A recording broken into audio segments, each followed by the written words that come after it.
E aí, pessoal, tudo bem?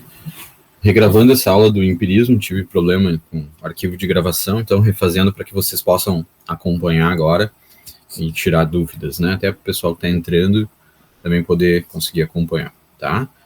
Vocês ficarem com dúvidas dessas aulas que são gravadas, não online, ou mesmo de alguma aula online depois, só me chamar ali no WhatsApp, a gente troca uma ideia e vai tentando entender mais, porque a filosofia ela é importante não só como a cadeira em si de filosofia, como a matéria de filosofia, mas para a vida de vocês, tá? A aula de hoje é sobre empirismo, então significa que a aula anterior, antes, foi sobre o racionalismo, então, e o expoente do racionalismo é o Descartes, né? Então, o que a gente falou lá sobre os racionalistas, né? Vamos pegar aqui as principais características desse grupo, né? Eles vão dizer que algumas ideias são inatas, né? O papel ativo da mente, né? Na tua produção de conhecimento. E aqui a gente está falando sobre epistemologia, que é o estudo de como a gente conhece as coisas. Depois vai ter uma aula que vai juntar isso, que é a aula de epistemologia. A gente vai juntar racionalismo, o empirismo e o idealismo alemão, que seria Kant, né? E a sua filosofia transcendental, tá? E para explicar o que é esse período da epistemologia que teve em voga na filosofia destes séculos, né? Ali pelo século XVI, XVII, até XVIII, a gente estava bastante... Tive uma discussão muito forte sobre isso, são os filósofos iluministas, né? Sobre o modo com que a gente adquire o conhecimento. Então, é o racionalismo, o empirismo e o idealismo, tá? Então, para os racionalistas, né, existem algumas ideias que são inatas, ou seja, estão já dentro da nossa mente. A gente poderia, eles citam como exemplo os triângulos, né, que a gente tem, que qualquer povo, qualquer sociedade tem a ideia de um triângulo, que eles poderiam reproduzir. E eu acho que o grande expoente desse tipo de pensamento é o Descartes, que ele chega lá com o cogito é o penso, logo existo, né? Que é algo que ele vai resumir depois de várias dúvidas céticas, e que ele vai dizer que ele não pode duvidar, de que ele duvida. Então, se ele existe ali, se existe uma consciência, uma mente, uma alma que está ali pensando e duvidando, ele não pode duvidar disso. Então, a primeira pedra, porque o Descartes, apesar de desconstruir tudo com o seu ceticismo, ele é um fundacionista, né? Ele coloca esta primeira pedra da sua fundação na sua filosofia para que ele possa construir a sua filosofia a partir de pedras sólidas, certezas sólidas de que ele não pode duvidar delas, para que assim ele possa montar o seu esquema teórico e filosófico. Então ele reconstrói, porque ele vai dizer que num terreno que a gente tem muitas dúvidas, que ele é muito falso, que ele é muito movediço, a gente não pode construir nada. Que a gente tem que remover todas essas causas que podem gerar dúvidas. Então ele faz isso, ele escava, até onde ele possa encontrar um terreno sólido, firme, para que ele possa ali construir as suas fundações da sua filosofia, tá? Essa analogia que a gente faz. Então ele vai dizer que esse penso, logo existo, não é um silogismo aristotélico que viria de uma observação, mas sim uma intuição, né? Que vem do seu método dialético cartesiano, certo? E ele volta isso para si. Então é isso que são os racionalistas. E aqui a gente chega nos empiristas, tá? Um grande famoso empirista foi o Francis Bacon, né? Ele é talvez o primeiro empirista. A gente não vai falar sobre ele aqui, propriamente dito, em um PDF resumido, mas vamos falar sobre... O Bacon tem uma frase importante que vocês devem conhecer, que é conhecimento é poder. Ele é um primeiro empirista, digamos assim, mais forte, e ele diz que, como ele era um empirista, né, ele diz que assim, ele defendia a ciência, né, de uma forma muito grande. Então ele dizia que a gente colocava barreiras psicológicas, né, na busca pelo conhecimento. Como assim? E a gente criaria ídolos na nossa mente, né? E esses ídolos, como deuses, ou mitos, ou, ou outras crenças não justificadas, elas impediriam que a gente avançasse tanto na cultura, quanto no comércio, como na estética, como na ética, né? Esses mitos, essas barreiras psicológicas, elas não nos permitiriam avançar tudo que a gente poderia, e a gente ficava ligado a dogmas, digamos assim, certo? E aí, vamos lá, tem religiões que não permitem que a gente coma carne de porco, ou sei lá, ou que etc. Então, talvez a carne de porco naquela região fosse o melhor tipo de, de local que poderia ser cultivado e que aquilo poderia matar a fome de outras pessoas, né? Então, isso, talvez essa analogia não fosse a melhor, mas existem dogmas, por exemplo, a gente não pode estudar certas coisas. Por exemplo, tem pessoas que são anti-vacinas, né? Não falando de agora, do momento da pandemia, etc., falando antes mesmo, né? Tem religiões que não permitem que as pessoas tomem vacina, poliomielite, mesmo a da gripe, etc., porque a religião dela não permite aquilo ali. Então, é um dogma criado que não permite que a gente avance como sociedade, né? Que é infundado, que é não justificado, né? É apenas uma crença, é uma crença não justificada que esbarra. Então, esses ídolos fazem que a gente crie barreiras ao conhecimento, certo? E na pandemia também, né? Enfim, vamos embora. Empirismo, tá? Então, o empirismo, ele vai dizer que eles foram inspirados por Aristóteles, em contraposição a Platão. Platão, ele tinha aquela ideia do mundo das ideias, que era um mundo perfeito, que aqui a gente só tinha reflexos desse mundo, que a partir de um processo de reminiscência nós íamos nos lembrando, né? Existia o teu espírito, e o espírito sim pertence àquele mundo das ideias, e que aqui a gente tem um processo de reminiscência que vai lembrando, né, das coisas através da razão, através da tua ligação que tu tem, da razão, da tua mente, vai te lembrando do que tinha lá no mundo das ideias, tá? Aristóteles não, Aristóteles dizia que o mundo era aqui, que a realidade é aqui, né? É uma influência, então, do período que se vive, né? O contexto sempre é importante, a influência das ciências e dos métodos de observação. Então, para o empirista, todo conhecimento tem origem na experiência e na observação. Nada vem à mente sem ter passado pelos sentidos, né? E o ser humano é uma tábula rasa, para o Locke, que a gente vai ver adiante. A melhor prova é a experiência. Então, não tem como eu refutar algo somente pela razão. Thomas Hobbes foi um matemático, teórico político e filósofo, né? Estudou em Oxford, tá? Ele foi aluno do Francis Bacon, assistente do Francis Bacon. Ele foi contemporâneo de Galileu Galileu e de Descartes.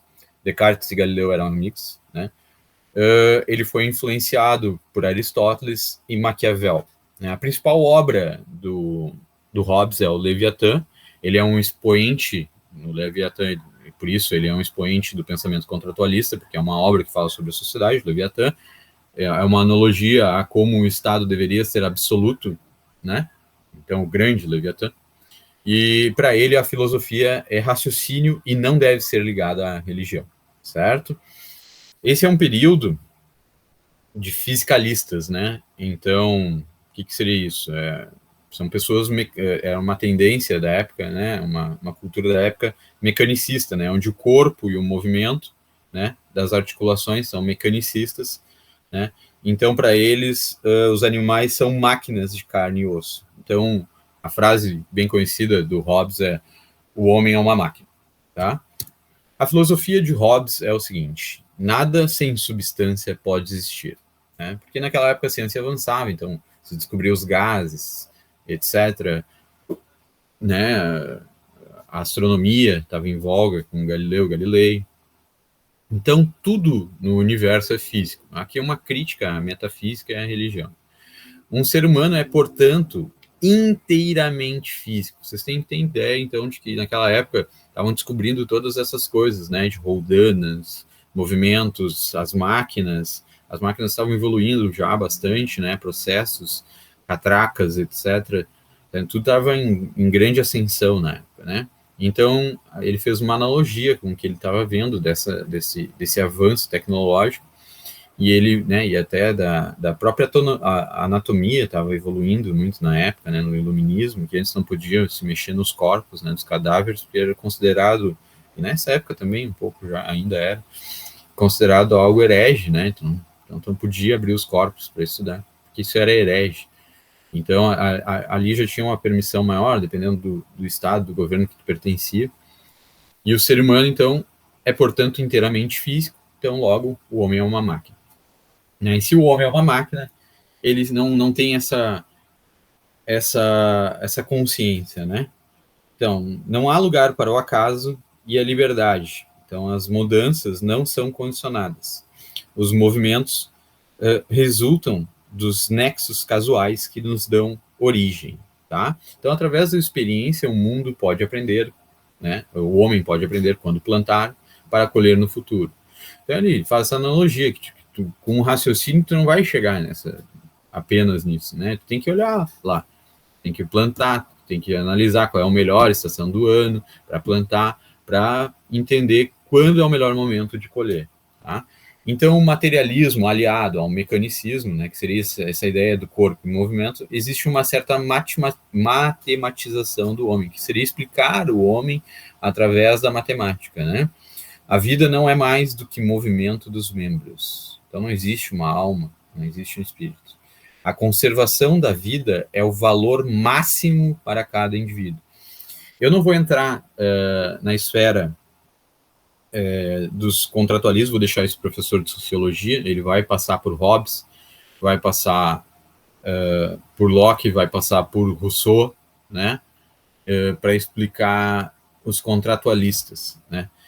Mas uma frase clássica do Hobbes é: o homem é o lobo do homem, né? Então, para ele, o homem é inapto para a vida social que existia antes.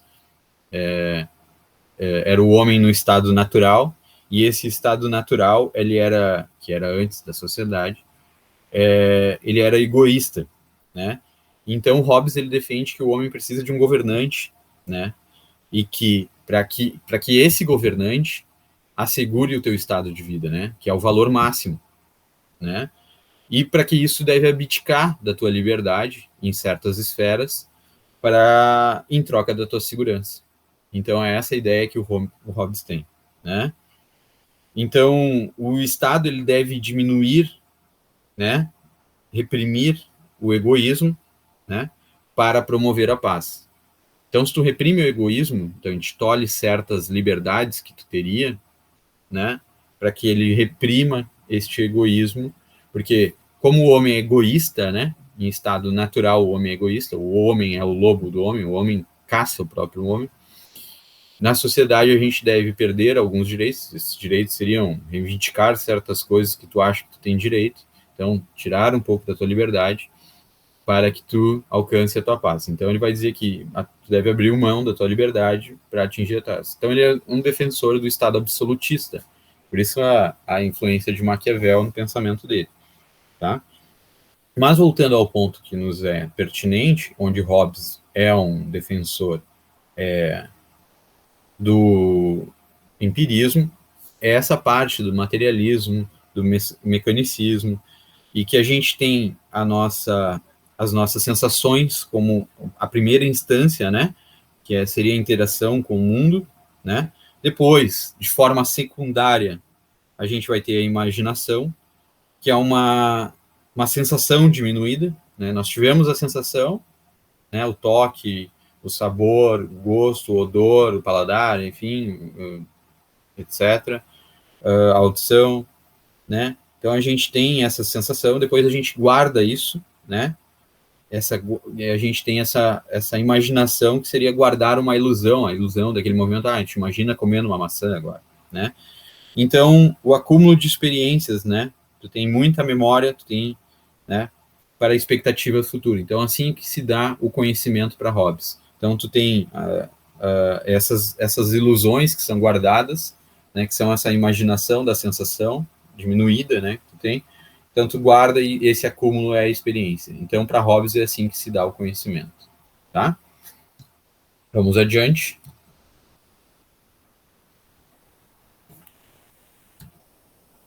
John Locke. O Locke ele faz uma resposta, né, a Descartes, tá? Então ele é um médico, isso influencia bastante. Ele é cientista e filósofo, estudou também em Oxford, então os ingleses aí tomando conta. Ele foi influenciado por Bacon e por Descartes, né? Ele foi influenciado, não quer dizer que ele corrobora o pensamento do Descartes. Ele tece uma resposta à Revolução Gloriosa de 1688, que é um expoente do pensamento contratualista. Ele é um ideológico do liberalismo político, né? Por isso a resposta à Revolução Gloriosa de 1688, né? E essa parte do liberalismo político, dos direitos que vai ter, ele já é, apesar de defender algumas coisas como ele defendeu o contratualismo como Hobbes, ele já é um pouco diferente no que resulta com relação às suas liberdades, né? Então ele vai dizer que tu tem direitos políticos e que o Estado não deve ser autoritário, que te tolha quase todos os teus direitos, inclusive, né, lá o Hobbes só vai defender que o direito que o Estado não pode tolerar é justamente a tua vida. Aqui ele vai dizer que teus direitos políticos são importantes também, né? Por isso ele é o pai, um dos pais do liberalismo político. E ele é o pai do empirismo mais descrito, por assim, né? Porque ele faz uma crítica mais profunda ao pensamento do Descartes, né? Onde ele vai dizer que o homem nasce como uma tábula rasa, tá? E ele é um precursor do iluminismo, né? Que é o movimento que influencia a Revolução Francesa depois.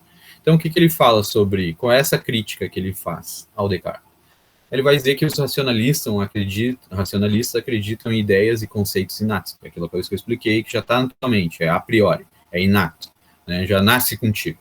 Mas isso não é confirmado pelo fato, né? Não há verdades encontradas desde o nascimento. Ele diz que em outras sociedades certas coisas não são iguais, que tem diferenças entre uma sociedade e outras, que certas culturas são de um jeito, as línguas são diferentes, as culturas são diferentes. Então, não há uma ideia universal entre todas as culturas, né? Não há ideias universais em todas as culturas. Então, tudo que sabemos é adquirido por experiência. E se em uma cultura nós temos da mesma forma que outra, é porque alguém viajou e visitou aquela cultura e trouxe essa informação para cá.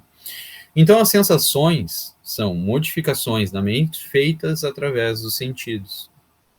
E as percepções são reflexões que a alma tem daquilo que ocorre nela. Então, a gente tem as sensações, né? Então, nossas sensações vão lá e criam modificações na nossa mente, o raciocínio é uma ferramenta, e que as percepções são reflexões que a alma, nós temos uma alma para Locke, então, daquilo que ocorre nela. O conteúdo da mente são adquiridos das impressões sensoriais do mundo externo e interno, né? Então, nosso conhecimento, conteúdo da nossa mente, são aquisições das impressões sensoriais, sensações, modificações da mente, e das percepções. A reflexão se reduz apenas à experiência interna. Então, reflito, raciocínio, né? O raciocínio é uma experiência interna, resultado das experiências externas produzidas pelas sensações. Esse é o pensamento do Locke, né? Todo conhecimento humano tem origem na sensação. A partir da experiência, o entendimento vai produzir novas ideias por abstração, né? E o entendimento, ele é passivo na origem, pois é tributário dos sentidos, né? Isso que eu expliquei. A reflexão se reduz apenas à experiência interna. Ela é resultado da experiência externa, produzida pela sensação. Ativo ao combinar ideias simples formando complexas. Então, ele tem até um papel importante, diferente lá no Hobbes. Aqui o raciocínio, né, o entendimento, ele tem um papel importante, tá? Vamos ver. Então, assim, ele refuta o direito divino, ao contrário do que a gente estava vendo lá né? Vamos só terminar essa parte de empirismo. Então, a mente é uma tábula rasa, é uma folha em branco, né? E que a capacidade humana de aplicar a razão, ela é uma ferramenta que vai organizando as coisas. Então, tu tá ali, é uma folha de papel, tu vai botando informações ali dentro, vai escrevendo, e que a razão, ela só tem o papel de organizar isso, né? De aplicar a razão, tá?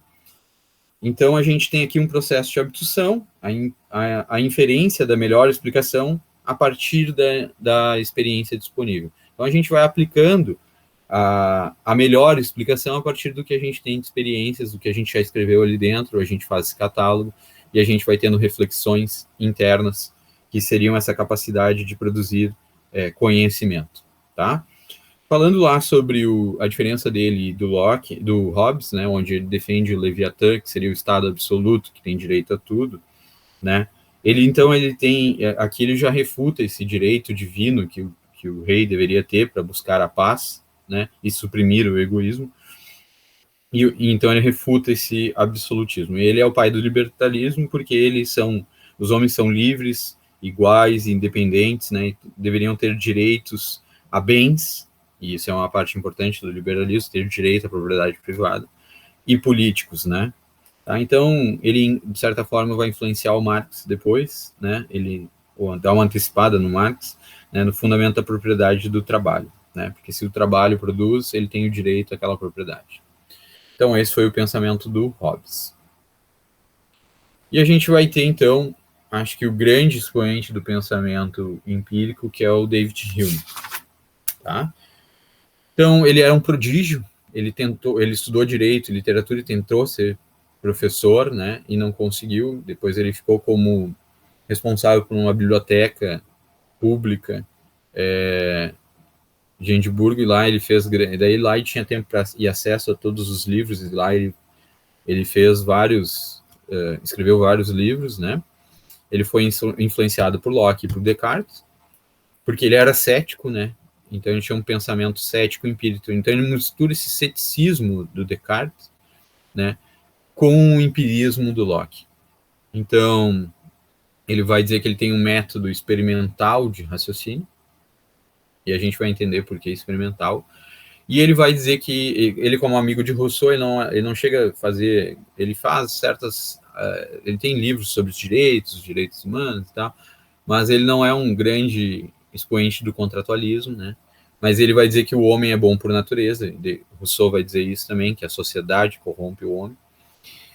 E o pensamento só é útil quando leva em conta o interesse. Então ele vai dizer que a gente é governado pelas paixões, né, o Hume. E isso está presente na filosofia dele. O hábito é o grande guia da vida humana. Tá? Vamos entender por que ele vai dizer que o hábito é o grande guia da vida humana. Então ele explica dessa forma. Ele vê o sol nascer toda manhã.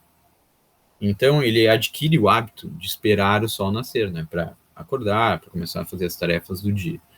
Então ele julga, o sol nasce toda manhã, e isso é invariável. Esse julgamento não pode ser uma verdade lógica, ainda que improvável. Certo? Né? É improvável que o sol não nasça amanhã, mas isso não é uma verdade lógica. Né? Pode acontecer, a gente sabe que em algum momento o sol vai parar de brilhar, ele vai explodir, então ele vai parar de nascer todas as manhãs, até porque não haverá mais terra nesse momento. Então não é empírico, porque não é observável. Então eu não adquiri esse conhecimento futuro de forma empírica. Eu não posso observar o futuro. Eu não posso prever o que vai acontecer amanhã de forma empírica. Certo? Então, por quê? Porque o empirismo necessita de observação para que eu adquira conhecimento. Então eu não tenho fundamento racional para minha crença. Mas o hábito me diz que ela é provável. E isso é importante, pessoal. A nossa ciência de hoje, ela é toda baseada em probabilidade, né? Probabilidade e estatística.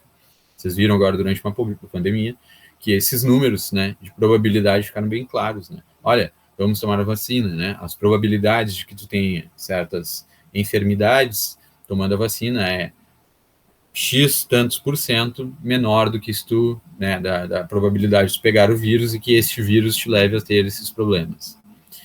Então, o hábito é o grande guia da vida. para o Hobbes. Perdão, para o Hume. Certo?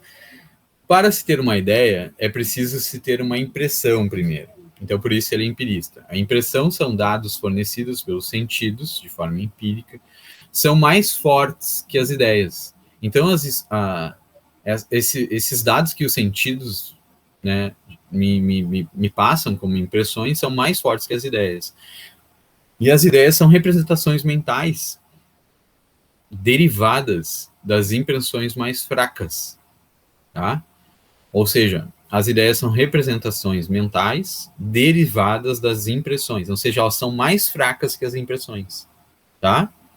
Apoia o raciocínio dedutivo e o ceticismo teórico. Ele desconfia das convicções por hábito, né? Então, o ceticismo é isso, né? Desconfiar das convicções por hábito. Sua tese é uma questão lógica e não uma certeza irrefutável. Isso é muito importante, tá? Isso é muito importante para o pensamento futuro, né? A gente vai ver depois que a gente tem que duvidar das coisas, a gente tem que ter o falso, provar algo cientificamente, a gente tem que provar que ele pode ser falso. A gente vai ver isso depois em Karl Popper vai dizer sobre isso, tá? O princípio da falsabilidade, da verificabilidade, tá? Vai provar que a gente tem que, para um experimento científico ser verificável, ele tem que ser falsificável. Então, a causalidade é própria do sujeito e as ideias são separáveis, certo? A causa e efeito também são separáveis. A junção é feita pelo hábito. Tá? Então, o homem não pode criar ideias, né? Ele é submetido aos sentidos, tá? Para Hume, né? E o conhecimento vem dos dois, tá? O conhecimento vem dos sentidos, tá? Porque as ideias são algo mais fracas que derivam das impressões. A ciência só consegue atingir